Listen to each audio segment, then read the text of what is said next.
I see a video being circulated of two members of the Jamaica Constabulary Force in a heated verbal exchange.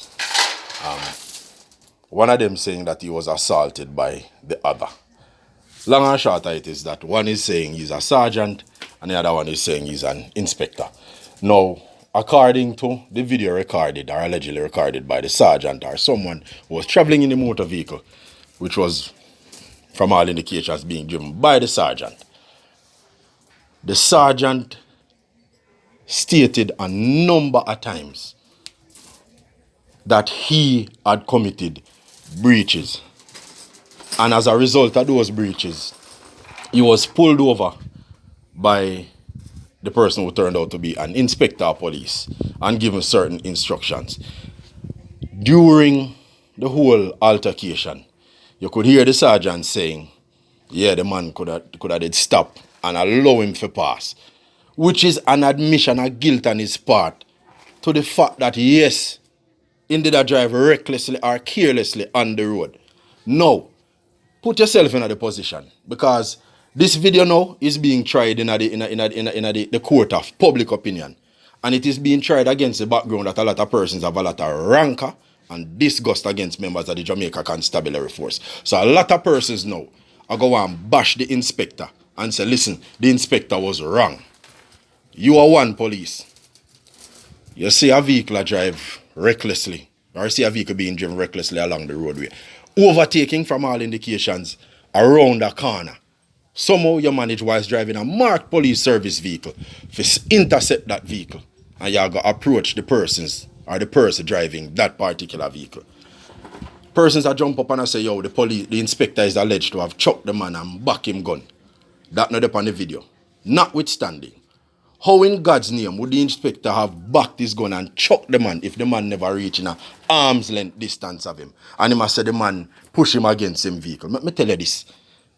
Majority of cases in which law enforcement get in a shootout, me mean justifiable shooting, are when them happen upon some circumstances where is a minor offense lead them to uncovering a major offense. Saying all of that to say this.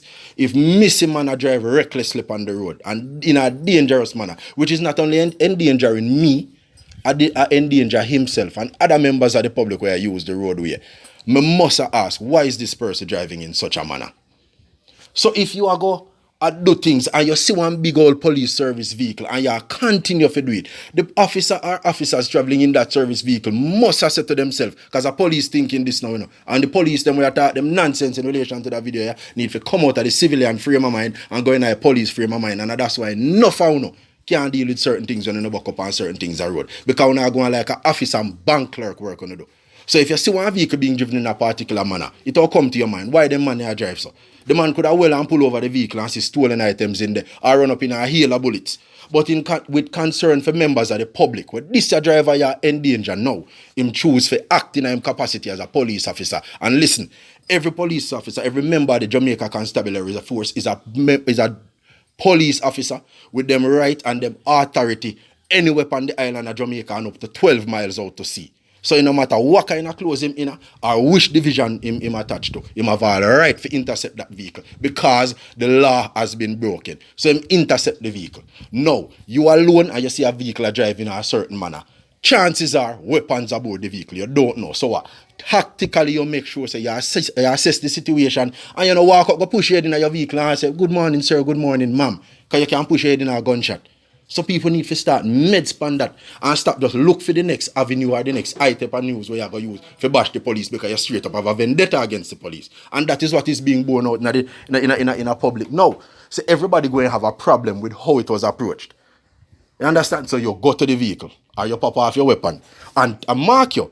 It is not shown in the video anywhere where the inspector has his gun in hand and pointing it at the sergeant of police. And the only thing where the sergeant of police are dwell upon, if you say him not comply, is because I was dealt with in such a manner. Listen, you did a drive in a one particular manner, which resulted in me having a particular mindset and being in a particular frame of mind about the person when me approach. Why is it you never identify yourself when me approach you? Understand? So, if I approach you, if you are light out of your vehicle, and I approach you, I am going to, me not going to want you up in my space. Me going to ease you out of my space. Secondly, me going to make sure that my weapon is at the ready. I am trained. So me not going to just point it on you and shoot you or shoot up your car. But I'm going to put myself in a position, and I'm also going to have my weapon in a position where if push come to shove, I can protect myself and other members of the public. I don't know who you are traveling with or what you are traveling with. Why don't you identify yourself? No, but what you make sure happen, you make sure say somebody will travel with you a record, because what? You have already decided in what manner you go. They go deal with the person. As God would have it, is a man will outrank you. Now you identify yourself and the man identify himself. You not dispute that the man is an inspector of police, because you start address the man by the rank, which means that you accept that the man is an inspector of police. Now the man having pointed out the offences that you have committed in him view, and he being a senior in rank to you, I give you some instructions and you refuse to carry out the instructions. And you are going to take the video and post it on social media because you want a backing and a following. Sergeant Martin, you're wrong till you buck. And me hear people are bash the inspector. Me personally, I suspect. Me not see how the thing begin. But me I tell you, if I did miss it that way, if I were the one in the situation where you did me would have make sure say when me approach the situation, I don't end up dead out of it. And you know end up dead out of it, and you know kill nobody out of it. And all what the sergeant talk about is not on tape, but every breach where he breach recorded, aside from the road traffic breach, every breach that he breached, and him a verbalize it repeatedly till him a go make call and talk about bossy me. Me say a common boy behavior that. A common boy commit breach, and when police go to them decide say them a call a man in a senior rank, or them call somebody where them know say big and supposed to can put some pressure, and you the person where them can use as leverage against the police. A common boy that behavior that, and that is unbecoming of a sergeant of police with how much years service. And only if you realize say, yo, now the man outrank you, you go where you go ball out say. And you not do this because him do that. Your actions are what led to you being stopped, Sergeant Martin. And you're dead wrong in how you dealt with the situation. You were dead wrong. And all you talk about the man back gun and push, and you not comply with him because he did this. Listen, man, if when a man a flee one crime scene, at them type of driving them I go on with. And because of that, you may have been perceived to be somebody who was fleeing the scene of a crime. Hence the manner in which you were approached, Sergeant Martin. You are dead wrong.